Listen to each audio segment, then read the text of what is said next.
Hey, it's Tim, Pickup Truck Plus SUV Talk, and hold on, keyboard warriors, hold on. I know I have kind of two oddball vehicles for you. I have a mid-size truck and a full-size truck.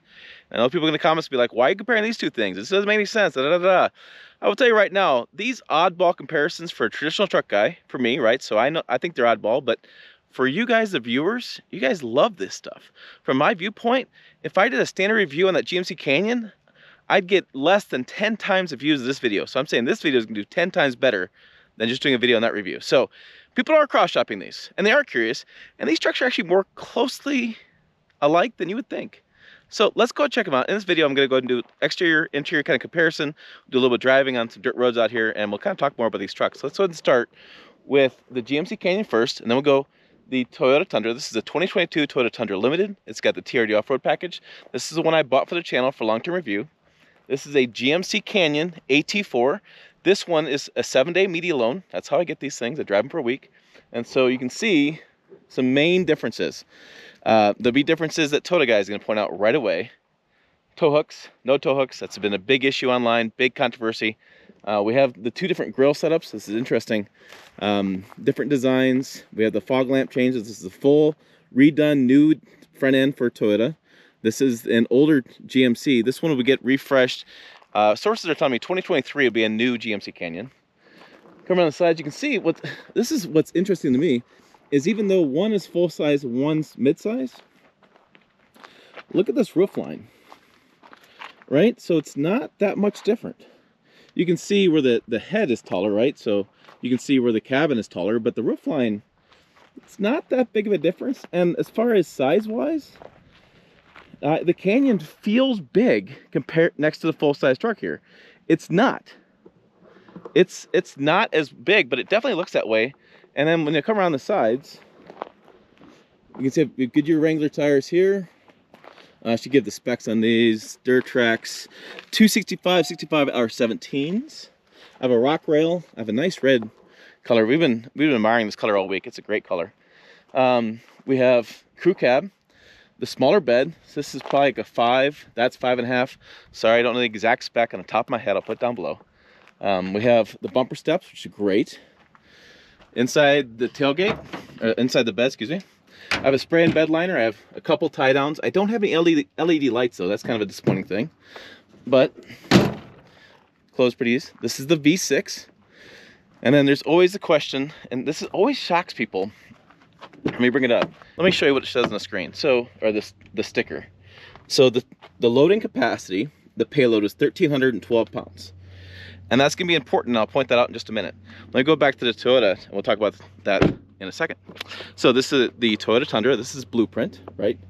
These mirrors do fold. I have Falcon Wild Peak. They are 265, 60 R20s. And so it's interesting, you can see how much more aggressive this tread is than this, right? This tread isn't even nearly as aggressive looking. It's not even as thick as this one would be. You'll probably get a more aggressive tire, like a TRD Pro or something. But it was interesting driving. I will tell you real quick on the driving, I can hear those Wranglers a lot more in the cabin than I can those Falcon Wild Peaks. They're just louder. We have the chrome, again, limited. You have SR5. You have SR5, limited, you have 1794 and platinum, TRD Pro, and there will be, there's a capstone trim coming, trust me. We have it in the rear. Now this is where I've criticized Toyota before, if you've watched my videos. I don't like this. This is one solid piece. The step's gone. So like with this, you can still put a foot here when the tailgate's down. See how that's done? And so, yeah, here you lose that step right there. Well, you have a step here. That's good. When you drop this tailgate,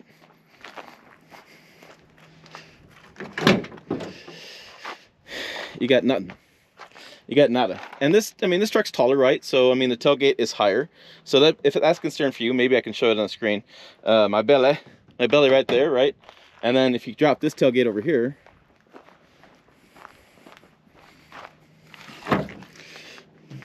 yeah, way below my belly. So I'm gonna say this probably a good 2-3 inches shorter on that tailgate. So that's, if you're thinking about loading, unloading, it makes a difference, lower tailgate. I do have some tow hooks, LED lights, and this is a composite bed. And one of the conversations on this bed has been getting slick. You're seeing people talk about doing spray and bed liners because it gets slick if you get some snow and ice in there. I don't know. I'll be curious to see how I feel about that. So come around the sides, have that. I'm gonna interrupt my wife for a second, but that's true. What I want to show you here is right there. That's the payload number, 1,400 pounds, right? So I told you I'd get back to that. This is always things that people don't quite understand with trucks, and I'm gonna illustrate here. So this bed here, which by the way has this interesting new thing. Oh, and I was asked this morning, that only works if you have the key fob in your pocket or vehicle's unlocked. When you lock these tail doors, the tailgates both lock. Tailgates, this one lock, and I believe that one does too. Double check that, but it does too. What I'm getting to, my point here, is payload. So the Canyon is 80 pounds less than payload. People look at this truck and they say, Tim, you can tow 11,000 pounds of that truck, and that truck can tow 7,000 pounds. This truck obviously can tow more. Not so fast. When you're towing, you're supposed to take 10% of your tongue weight against your payload. So if I had 11,000 pounds back here, I'd take 1,100 pounds against the 1,400, which leaves me one person in the cabin. So technically, yeah. With the Canyon, if I had 700 pounds or 7,000 pound trailer, take 10% off, it leaves me maybe like 500 pounds in the cabin. So I could do more people in the cabin when I'm towing with the Canyon than max towing than I can with the Tundra max towing. So that's where that creates an issue. Payload is a really interesting topic. People don't know a lot about it. The other thing you gotta know about payload is everything. It's the people in the cabin, it's your pop, it's your sunglasses, your rifles, whatever. It's in the cabin, and it's in the bed too. So this bed is much larger by volume of space. However, both these trucks basically haul the same amount of rock. Think about this. I can fit more rock in this bed than I can that bed, because this bed is bigger, and volume, width, height, all that kind of stuff's bigger. However, the payload isn't that much difference. So they haul the same amount of rock by weight. By volume, I have more space in here. By weight, they haul the same. So if you're doing like wood chips, fine, wood chips don't weigh anything. If you're loading up motorcycles and mountain bike stuff, that's great because you have the bigger bed, you have the more space. You can get this crew cab a 6.5-foot bed as well, so have that more space for motorcycles and things you're doing. But that's always something that people don't always realize, is payload is such a huge thing. What everybody focuses on is that towing number. That's not quite right. So let's see. Let's talk about pricing real fast. This is $46,000 per the sticker. $46,000 for this per the sticker. It's got the AT4 convenience package, different packages to it. The Tundra, I bought that for $60,000. Okay, so there's differences there. So we're only talking $15,000 difference. Inside the cabin, again, this is the older cabin, right? And so we have the kind of some cheap plastic, kind of we're having these days. But there are some key differences I'm going to get to. We have heated and cooled seats. I have traction control. I have the jellyfish launcher. I have the screens. I have the seats, AT4 badging on the seats. And I don't have a moonroof. That'd be the one difference. I don't have a moonroof, sunroof at all. And then the rear seats, which, I mean, you can sort of fit people back here. This is not a lot of room. USBs back there, that kind of stuff. So most people go with the crew cab in the full size to haul more people, because you have, again, more space, right? So, and this is interesting. This 2022 has less rear seat room than the 2021 had. So they've shrunk this a little bit. It's not the huge cavern back there, which is okay. Okay, let's start with this interior of this Tundra. So my favorite feature, the armrest. It has some seat positions as far as remembering where the seats are. Powered seat. Again, I do like these seats. It does move forward when you start the truck as well. We'll get in this. And I've heated and cooled seats in here. Power button. Turn it all the way down. So then this is the new 14-inch screen with a new infotainment system. And I'll try to get in so it doesn't flicker so bad. Yeah, that's what that is. So my profile make loads because I have the right key in the right by pocket. So there's more on that in this channel. I do have the buttons alongside. There is no home button, which has been talked about a little bit, but it doesn't really need a home button because there's no place to go to home. You are home. Don't you like your home? Patrick moonroof, which I wanted to show this. Because people keep asking about it, but you can stop it anywhere you want to. You can keep going. You can stop it here. You can pop that up. Yeah, that's how that opens. So the whole sunroof opens, and you can close it, and so you can adjust that back and forth. And then I have the rear window that rolls down all the way as well, if I choose to use that. Digital mirror, regular mirror, and digital mirror going on there. So those are kind of your main differences. You can see the gauges are about the same, analog with a little digital in the middle, and yeah, just a little bit more, like I said, more spacious room in the cabin of the Tundra. I have more shoulder room, more headroom, and yeah, just more space.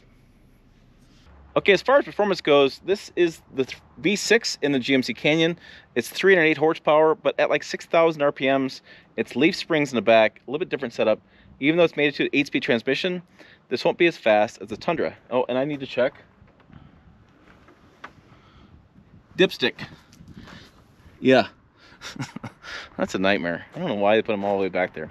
So this is the 3.5 liter V6, however, twin turbos. And so there isn't a lot of turbo lag with this, which was really impressive. Made it to 10-speed transmission, 389 horsepower, 479 pound-feet of torque. Because those turbos, the power kicks in faster. And so this is going to feel like it's a much quicker truck, even though it's much bigger. And so we have dipstick, which is, hey, look at that. I can actually reach that. I don't understand why dipstick is so hard to reach.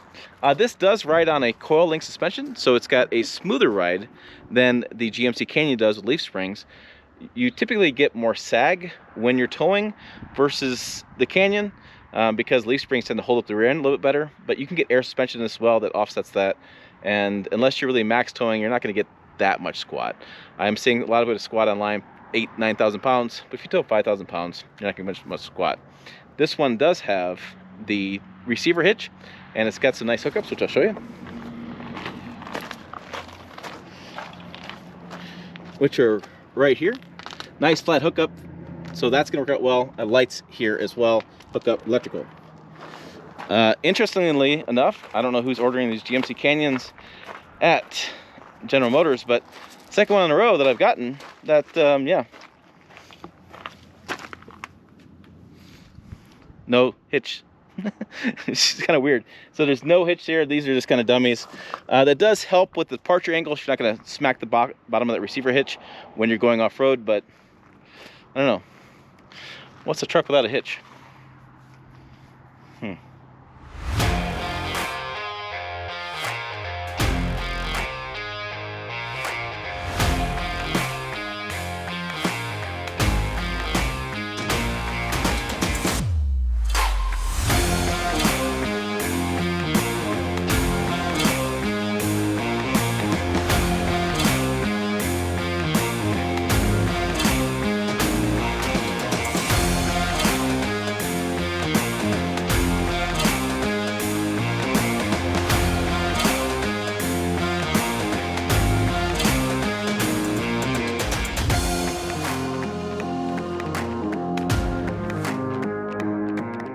Okay, out on a dirt road, both these trucks perform about the same. These tires a little bit meatier, so you probably have a better time off-roading than that truck will.